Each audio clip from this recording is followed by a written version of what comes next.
delighted to introduce our second and closing keynote of the day. Mark is actually a local. Mark Frauenfelder is the founder of the most popular blog in the world, Boing Boing. Has more than 5 million unique visitors a month at the last tally. And he's also editor-in-chief of Make magazine. I actually meant to bring my copy that he could autograph, but I forgot. Which is the leading publication of the do-it-yourself movement, and the DIY movement. And I sort of think of the DIY movement as holding a lot of inspiration for participatory sensing, which you've been hearing a fair amount about today, and the way that it engages people sort of to go beyond consumerism and beyond the black boxes that we buy and interact with. So I'm really excited about him joining us today. Mark has written for Wired at the New York Times, Magazine and Popular Science, Hollywood Reporter, CNN, Business 2.0, and he's also written several books with great titles and content, from Made by Hand to Mad Professor, which some of us can relate to. And we're delighted that you come. He lives in Los Angeles, and he has a wife and 2 daughters, maybe future CENS interns. And thank you very much for joining us.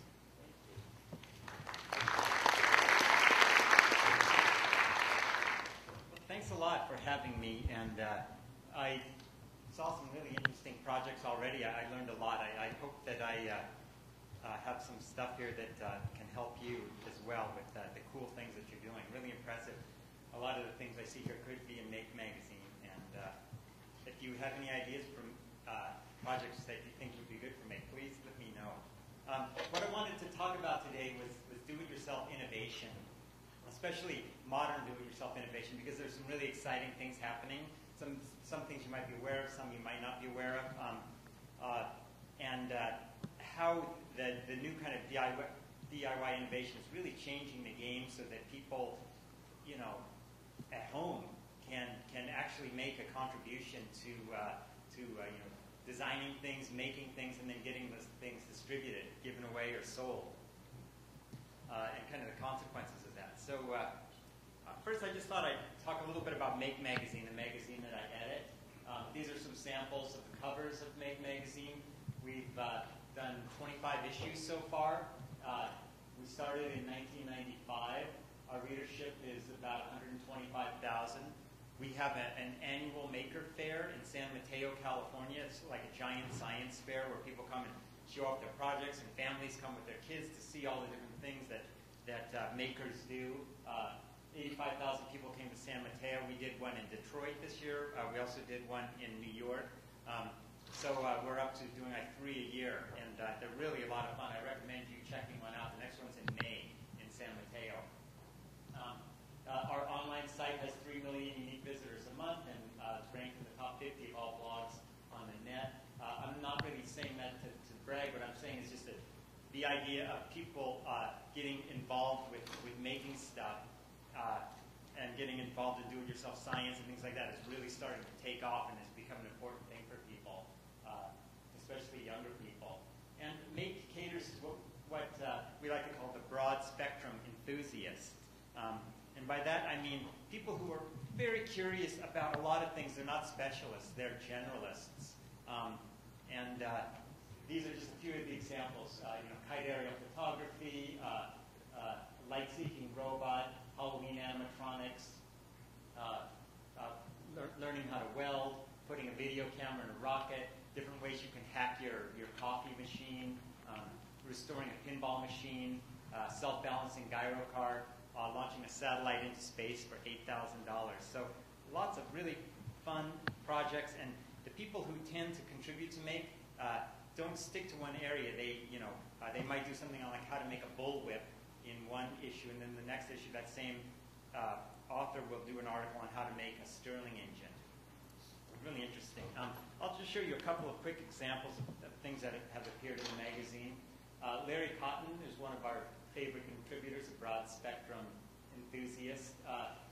He wanted to take photos of songbirds at his house, and of course what happens is when the birds land on the feeder, they're always behind the feeder, so he can't take a picture. So what he did was he made the bird feeder so that it would rotate. He just sits in his kitchen and has a joystick, and he can make the bird feeder rotate so that the bird turns around, and he can get a good shot of the bird that way. And it moves slowly enough that the bird doesn't fly away. And he even set his camera outside so that it's controlled by the same joystick. So he can, use one joystick to rotate the bird feeder, the other to move the camera and control the shutter. This is another guy who likes to use coconuts for his projects. He calls it Coco Punk. That's a guitar amplifier, and he had a TV set that he wanted to give kind of a retro look, so he made that case for it. And I just love this idea of people taking their existing technology and customizing it and personalizing it so that it's very much part of them, and their environment becomes kind of their whole story. And it makes for a more interesting, fun place when you have a say in what your environment is like. There's another guy who hated the sound of an abrasive alarm waking him up in the morning. So now at 8 o'clock, there's a little pan of bacon inside the alarm clock starts to heat up. And so the smell of warm bacon wakes him up in the morning. I love that project. Potato cannons are popular. Tons and tons, millions of people have made spud guns. But Bill Gerstel was the first one that we know of that took a clear piece of PVC so that when you shoot this potato at night, you get this amazing jet of gas inside the tube and extending out of the tube. It's just a beautiful sight. And in every issue of Make magazine, we kind of have a top-down photo of all the components that are in the project, so that you kind of have an easy look. Okay, make your desktop look like this, and we will then guide you step by step making it. One of the things about Make is we really want to assume that there's no previous knowledge or experience, so that all you really need is curiosity and willingness to screw up and try again. We did a really cool thing with high-altitude water rockets, just using plastic soda bottles. They go about 300 feet in the air. In every issue, the projects, we have like this kind of cartoon infographic that gives you the gist of the project and how it works, what you can expect from it. Here's a little video of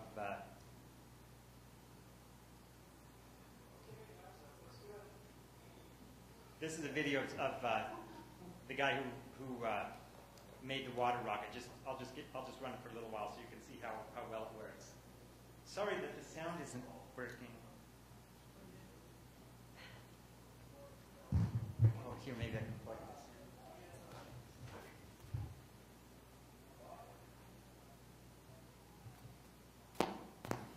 Insert the retaining pin. Clip on.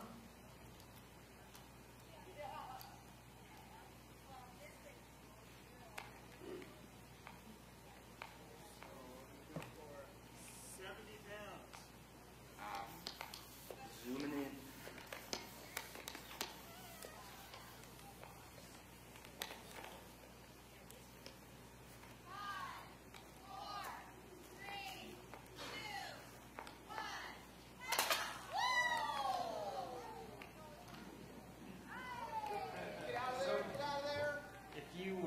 Have a little trip to Home Depot and afternoon or weekend, you can actually make something like that with your family, and it's really a lot of fun to do. A great project. Another cool one is putting a video camera in a rocket using a disposable, like drugstore video camera. Those kinds you can buy for $20.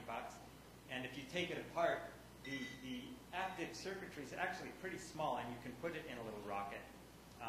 And here's what the rocket takes on.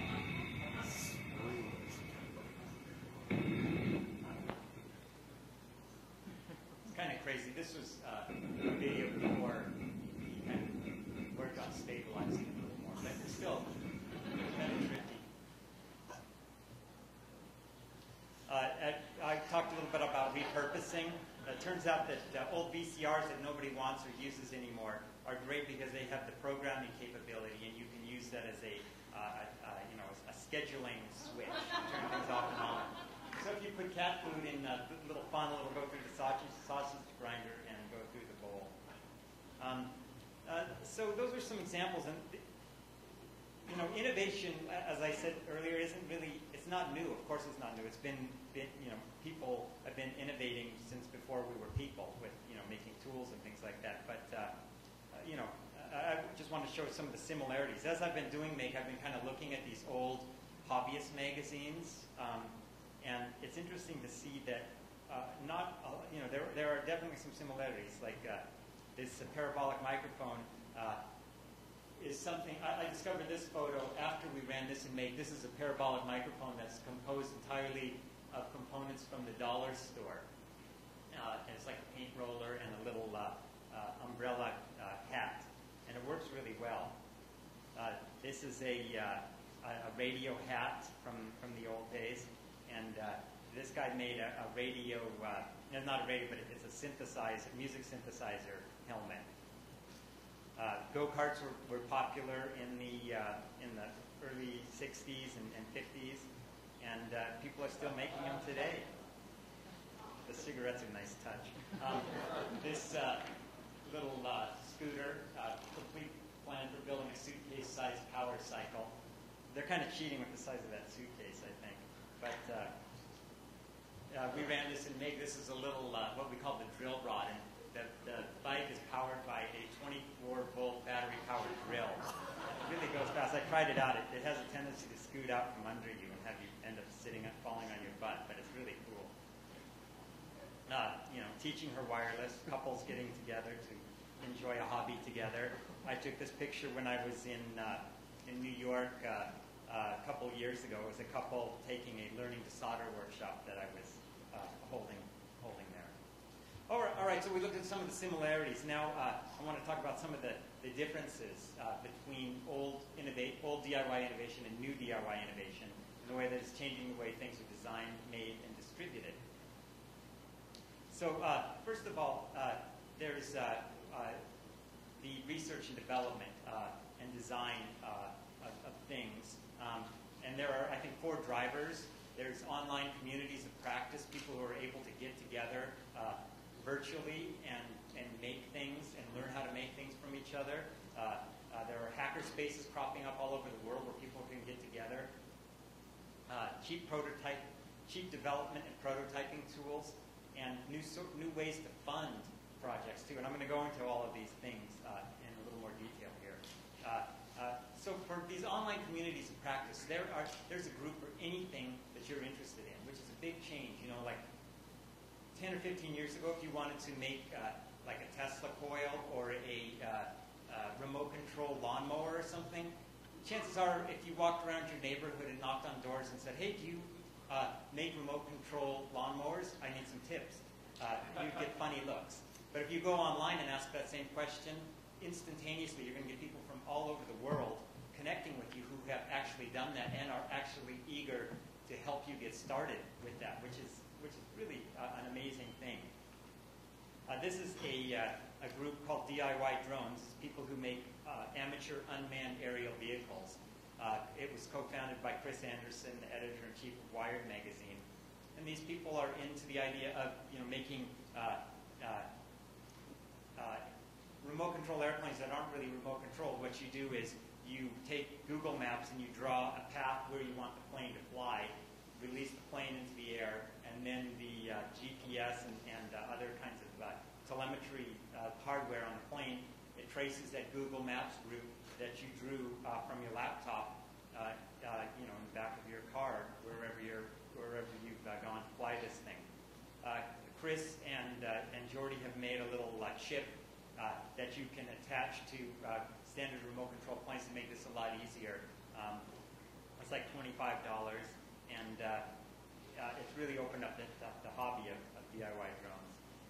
Here's something that's kind of near and dear to my heart. I'm a beekeeper. I live in Studio City, and I have a beehive, and I joined this group called the Backwards Beekeepers.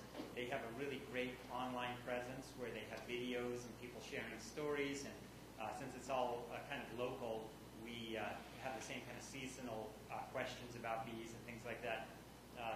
And we meet in person as well. It's kind of a great bridge between two things.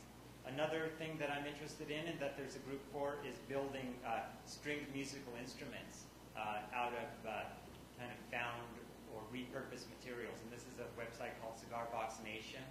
There's about 3,000 people from all over the world who show each other their builds. They have videos of them playing cigar box guitars or diddly bows or banjos. They have building plans. You see a couple of examples here.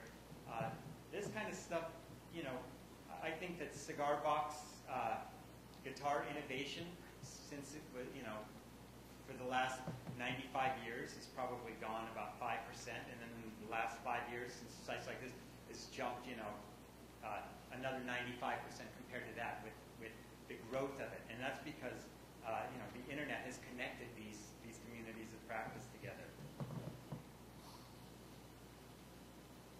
And like I said, all these hackerspaces are popping up all over the world. If you go to hackerspaces.org, you'll see that there are groups where people get together not only here, but in India, Egypt, Iran, Pakistan, Kenya, Myanmar. This is it's a global phenomenon. And there's one here in LA called Crash Space in Culver City, if you're interested. It's they have open nights where anybody can come, but the idea is that they pay like $100 a month, and then they get access to the place, access to all the equipment that they have, access to workshops, experts, and things like that. It's a club where people make things and learn, and they show off things. I highly recommend you checking it out if you're interested. It's called Crash Space. And then taking it up a level, there's a trend towards things called tech shops. Tech shops is actually the name of this place that's in San Francisco, and they're moving. They're having new ones in Detroit and San Jose. But it's you pay and you get access to like real power tools and CNC machines. And I think of it kind of as a gym membership almost, where you pay a monthly fee to use the equipment, and then you can pay extra if you want a trainer to help you, be the best that you can be. These are photos of examples of some of the things that have been built at Tech Shop. One of the things that my iPad case is this thing called a Dodo case, and it looks like a Moleskine notebook. And the guy who created them developed it at Tech Shop. It's got this kind of bamboo frame around here, and the iPad just fits in there. And he went into Tech Shop really not knowing anything. He had no technical background, but he had this idea: I want to make an iPad case that looks like a Moleskine notebook. And so they helped him develop the idea, and he started making them. And as soon as it went online, the orders became backlogged by 5 months. And I think now he has a couple of dozen people working for him, and it's like a pretty successful business in San Francisco. Design software, which used to be really expensive, has become cheap and even free, which makes it a lot easier to design things that you want to build. That's Google SketchUp on the left. Google SketchUp, the non-pro model, which is really good enough to do a ton of stuff, is absolutely free. And then the Libre Design PE costs $99, and you can export the 3D files to any kind of CNC machine that you want to make things. And this is kind of stuff that just wasn't available, 10 or 15 years ago at this kind of price, at least. You're starting to see things like digital model libraries. This is Thingiverse, where people are sharing their plans, their 3D models with each other, just uploading files, and then other people take them, modify them, re-upload them. These are some examples of some of the designs people have made. That's some kind of like little code maker that was from, I think from the Da Vinci Code, or one of the, or Da Vinci Code cryptex. A chain mechanism, some gears, a toothpaste tube squeezer, eyeglasses, and a little clamp of some kind. And that's just Thingiverse.com. And then hardware prototyping. I'm sure you're all familiar with Arduino and other kinds of microcontrollers. This kind of thing has made it possible for people who really aren't engineers to start to get their things to be able to sense the physical world and affect the physical world too. Things like BASIC stamp make it even easier. You could program in BASIC to do things, and people are developing software for Arduino microcontrollers that make it even easy for elementary school kids to start working on this. There's a software application called ModKit that lets you drag kind of little blocks together on your screen to control the microcontroller to do different things. It's based on the Scratch application development platform at MIT. This is a cool example of an Arduino application we're going to run in Wired in the next issue.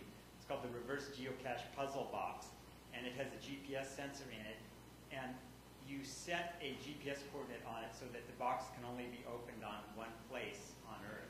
Wow. And so, people, a couple of people have made them, and they put in, like engagement rings and gifts and stuff like that, and they drive somewhere, and when they finally open it, when they get to the spot, you can hear the click of the solenoid popping open the latch, and then you can see your little present in there.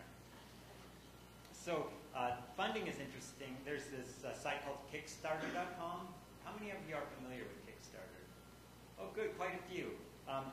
What you do is you put your proposal, what you want to do, how much money you need, and then people can pledge a certain amount of money.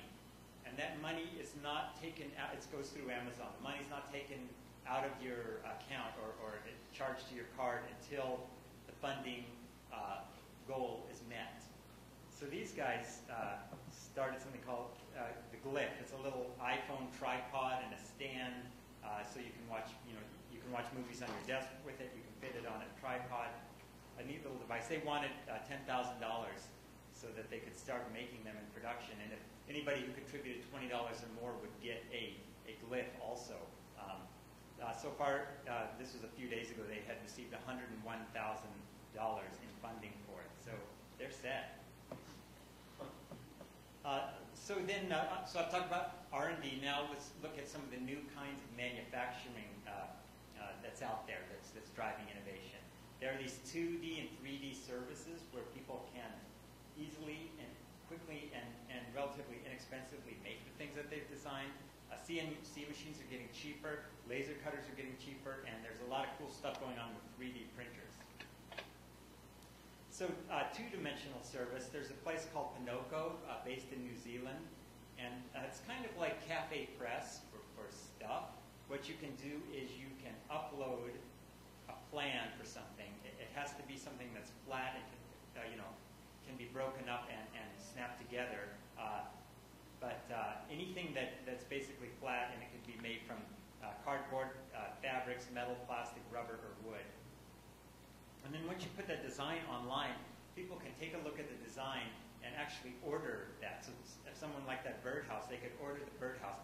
Pinocchio will then use their laser cutting equipment to print out all the stuff. It's sent to you flat packed, kind of like IKEA, and then you assemble the birdhouse at home. But this is a way for people to design something using Google SketchUp or other tools, and then sell their thing. And Pinocchio will do that for them. And it's fairly reasonably priced. And then Shapeways offers a three-dimensional service, and they will take your design, and you can specify if you want it made in silver, stainless steel, aluminum, glass, or plastic. So this is a little light that you can put like a little LED or incandescent bulb in. It's $22, and then that's a gold-plated ring. So there's a lot of jewelry makers that go to Shapeways, but they're not limited to that. And also Shapeways sells different kinds of sensors and electronic components that you can include in the product that you sell. So it's not just limited to like passive objects. Here's an example of something that was made on Shapeways by my friend. I drew this little character, this little red guy in a cartoon, and my friend John Park, who works at Disney, asked if he could use it, make a 3D model of it, and try out Shapeways manufacturing. So I said, sure. So that's what he made. It looked like that. And then on Shapeways, it shows you basically what the piece will look like. It's kind of this plastic material. And that's what the finished product looks like. And it's just waiting for, light sanding and a paint and some paint. And you've got a little toy that would have taken a long time and a lot of money to make, just a few years ago. So CNC machines are getting cheaper as well. There's a company called ShopBot, and they've just introduced an $8,000 CNC router that cuts wood, acrylic, and non-ferrous metals. And you just hook up a computer to it, put your toolpath model in there, and it just goes to work. And actually it's starting to provide people with a living. There's a company called Because We Can in the Bay Area that makes beautiful furniture with their ShopBot machine. And they're really highly sought after, A, because they're great designers, but B, because they've got the ShopBot, they can just do whatever they want at their place themselves. A really cool development. And then laser cutters are getting less expensive too. Here's a $7,000 laser cutter now, and you can make all sorts of amazing things with laser cutters. That little box that I showed you at the beginning of this section was made on a laser cutter. You can just cut out pieces, and people are coming up with interesting ways to join flat pieces together now, because this is becoming such a popular way to make stuff. Enclosures for electronics projects and jewelry boxes and things like that. Here's a guy who started a balsa wood airplane company, and he uses the laser printer to make the airplane parts. And then this is MakerBot's latest 3D printer called the Thing-O-Matic. It's replacing the Cupcake CNC. And what it is it makes 3D models, printing them out a layer at a time. You're probably familiar with 3D printing. Its material is a spool of plastic, the same kind of plastic that Lego blocks are made from. So it's very hardy stuff, hard to break. And they're associated with the Thingiverse, and so you can download those Thingiverse models, and you can make a whistle or utensils or eyeglasses or whatever you want that can fit in there, including another MakerBot. This guy used the MakerBot to make a MakerBot, Skynet has become alive. And then there's the distribution, getting the things that you've made out there to the world, and potentially making a living, or supplementing your income, as a lot of makers in Make Magazine do. They're starting to find that they're quitting their jobs because they can make cool things, and there are new markets for them to sell stuff. Online markets, one-stop services, and pro makers. So we'll take a look. Etsy, everybody's familiar with Etsy. It's become a place where people can get their item out to a potentially huge audience. Just a few years ago, it would be really hard to get your creation into a store.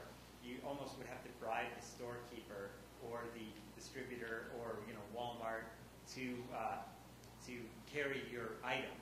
Now the barriers to entry have gone away, and really the only barrier is that your thing be cool and useful to somebody.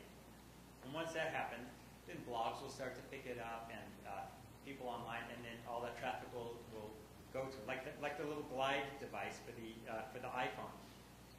Those guys would have had a really hard time trying to sell that to Griffin or some other company and licensing it, and getting a bad deal and not getting what they deserve for it. But they're using a Kickstarter to do it, and they'll probably start selling it on Etsy down the road once they're into mass production of it.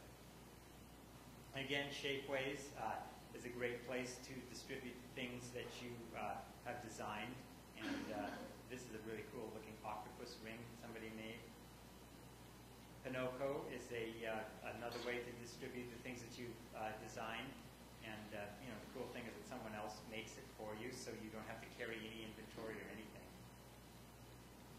And then there are these kind of breakaway groups of people who've designed cool things, and they're just selling them from their own websites. Like Lenore and Wendell have a company called Evil Mad Science, and they got together with another fellow named Bruce Shapiro, who designed this kind of large egg decorating device where you could draw a design on your computer, and it would draw that design onto an egg. And Lenore and Wendell are really great at simplifying and shrinking down and kind of beautifying the design of the original egg bot. And now you can buy these kits for $200, and you'll see that the egg bot is made from laser cut parts because they have a laser cutter and they manufacture the egg bots themselves, and then they sell the kit in a box and you slap it together, and they're great. It's really fun to watch the thing draw the eggs too. Ada Food Industries, this was an MIT engineer, and she started a company selling kits and unique electronic components to hobbyists. So here's an example of her ice tube clock kit that uses kind of like a Nixie tube type display, and does very well now. She and her boyfriend have hired a bunch of people. They live in New York, and that's her job now, is to just make cool stuff and sell it from her website. These guys I met in Detroit. They started a company called Backyard Brains, and it's a tool for studying electrical impulses in neurons. And so that's a cockroach leg, and there's some electrodes in there, and then that box processes and amplifies the signal, and then you can plug an iPad or a computer into the output, and you can see the electrical impulses, and see what it does under different conditions. There's a speaker so that you can actually hear the electrical activity, and they sell the kit for $100. So I just to kind of recap and to look at it. One other thing that I didn't really get into this time: what drives DIY innovation? Basically, expansion of maker communities, makers finding each other online and being able to share information with each other, and that really increases the evolution of ideas. And then the Dorkbot style clubs and the Crash Space style clubs, which are kind of like farmers markets for makers in a way, because people buy and sell the things that they've created with each other. And then there's the tool shop clubs like Tech Shop, and then Etsy and the marketplaces to sell.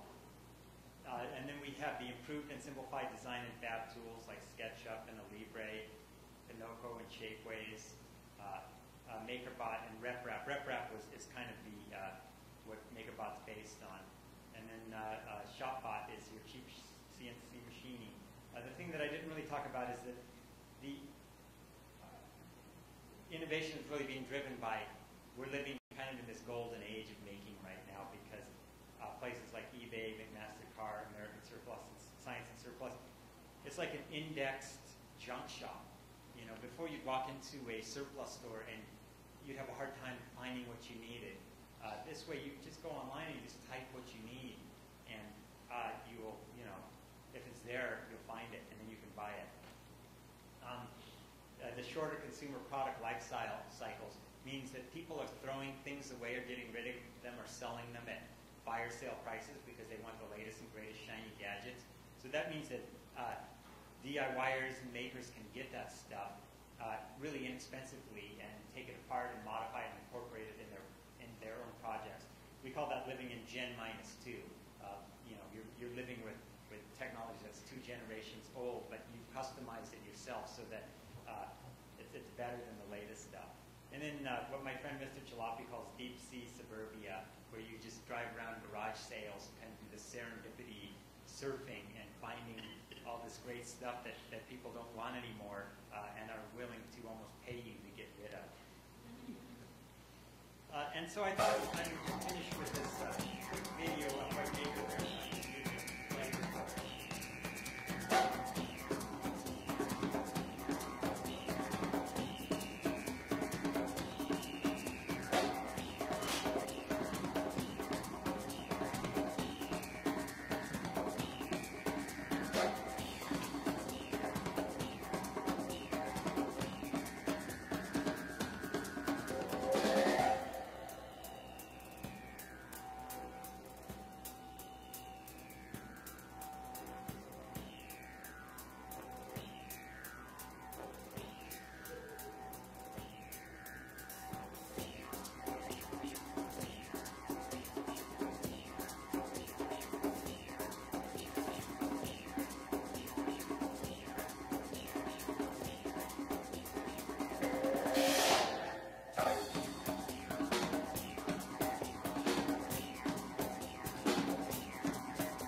that's basically it. I'm happy to take any questions if anybody has any. No questions?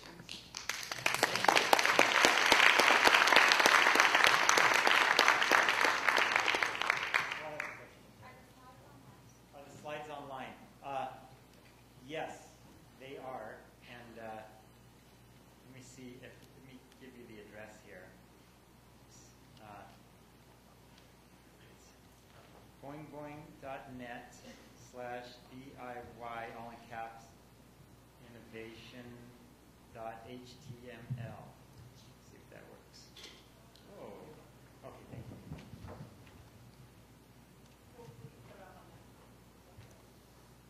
Okay, yeah, you can make a video. Yeah. Okay.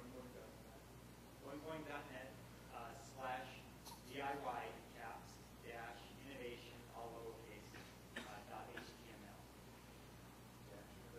Yeah.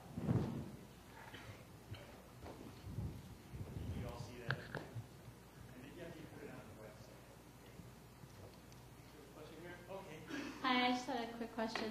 It sounds like you've either made or seen most of the projects that are featured in Make Magazine be made. So do you guys actually make them when somebody submits them? Or? Oh, yeah, that's a really good question. We do, and we learned, I mean, I think the first issue we didn't, and we ran into some problems, you know, and we realized very quickly that we had to have like our kitchen, you know, and so we make everything now and run it through the test and make sure that it works, and you know, as you might guess, the project's instructions change quite a bit. And that's one of the things, you know, people say, well, why do you even have Make Magazine? Because there's all these great projects online and stuff. And that is true. There are a lot of great projects, but, you know, we really want to make it a good experience for everyone who wants to make something so that they can actually build this stuff. One of the things that I learned from like looking at all those old Popular Science and Popular Mechanics with their instructions is I don't think they built anything in it. You know, nothing worked. And you know, you just paint yourself in a corner. So what we try to do is keep people from painting themselves in a corner. Good question.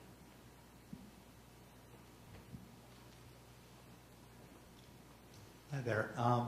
You had talked earlier about how one of the driving factors behind this was that people had kind of found each other online and found ways of collaborating.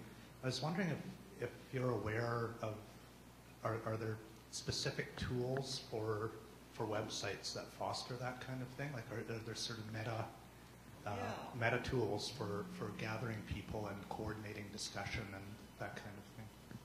That's a really great question, and this is it. This site called Name, and DIY Drones and Cigar Box Nation uses Name, and it allows communities of interest and communities of practice to build mini social networks and upload all sorts of materials, discussion boards. It's really good, and they've changed now. It used to be completely free,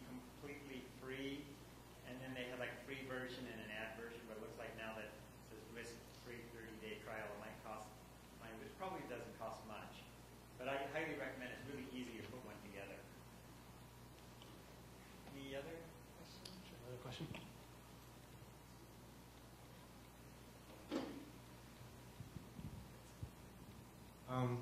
Well, first of all, sorry for my phone going off during the presentation. Oh, that's And okay. I'm kind of curious how you got into the whole do-it-yourself movement. Were you a DIYer or a maker before you became editor-in-chief of Make Magazine? Yeah. Not really. I mean, I have a degree in mechanical engineering, but it had been a long time since I had worked as an engineer. I worked like in the disk drive industry doing mechanism design for hard disk drives. But I had been, basically doing journalism full time since '93. But I'd always been interested in like do-it-yourself media, like blogs and zines and music, and so when Make Magazine came along, I wasn't really a maker of physical things, but I kind of went native after I saw the things that people were making, and now I do make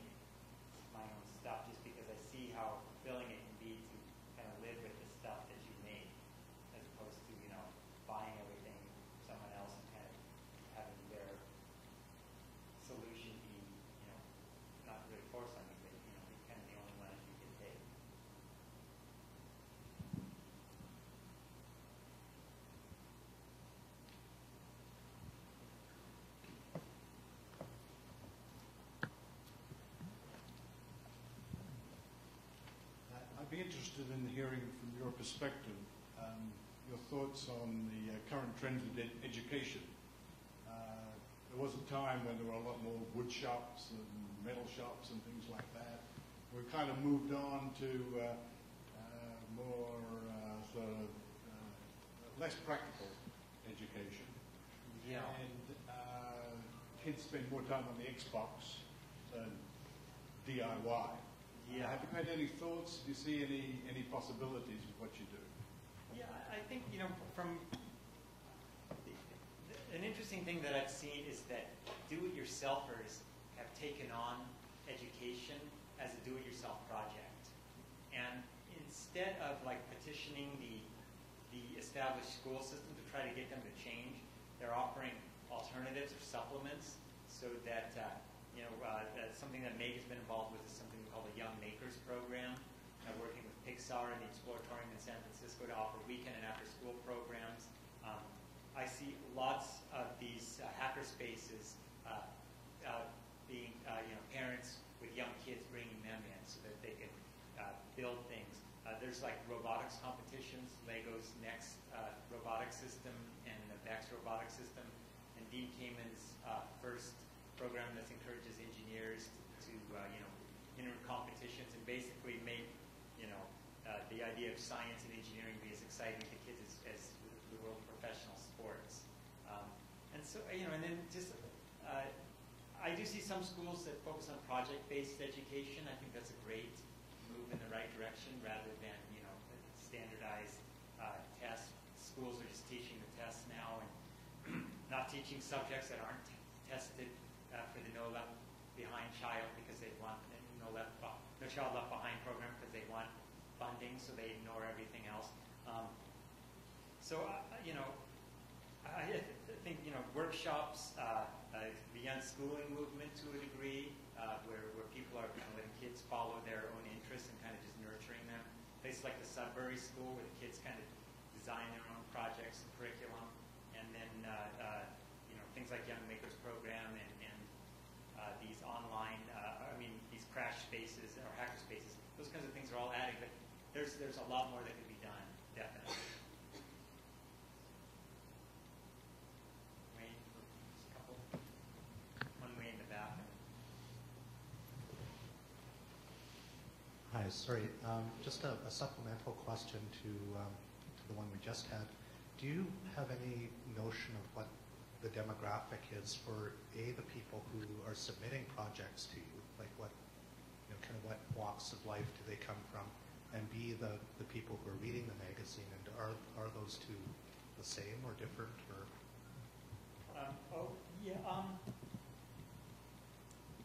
it's interesting. I think the contributors and the readers are the same,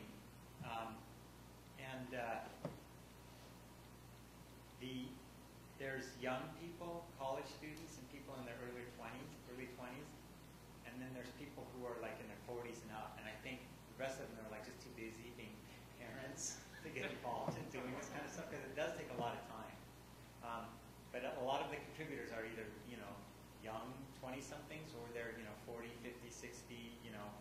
We've got one of the guys who does our illustrations for us, who's wonderful, named Roy Doty, is 88, 89 years old. So it runs the gamut.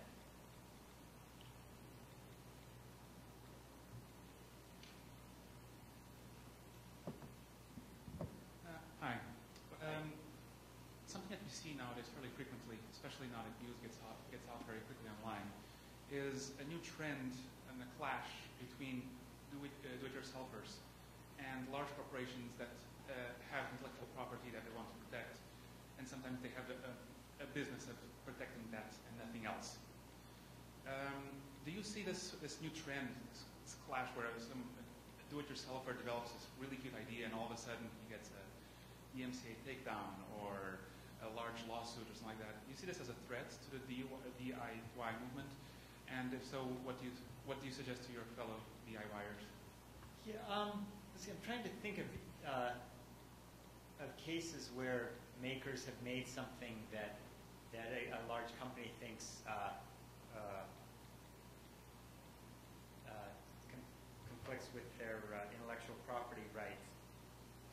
been some cases about that. I mean, usually we encourage makers to not get themselves locked into proprietary technologies that would limit what they can do to innovate, and rather, work with things like Arduino and open source hardware and software, where those kind of restrictions don't apply. I mean, I know there are situations where that's not always possible,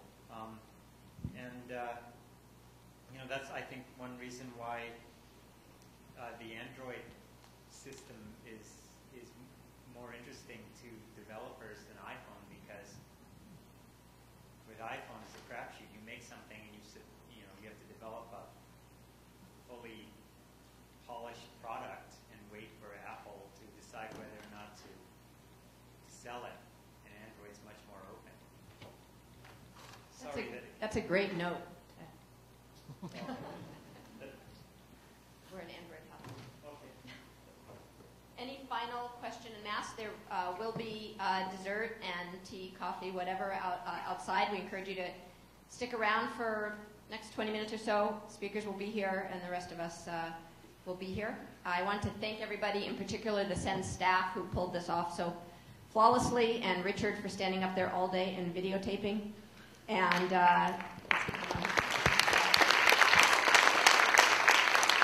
all the students and Wes for making all the posters come out so beautifully and on time. And thank you. We'll see you next year.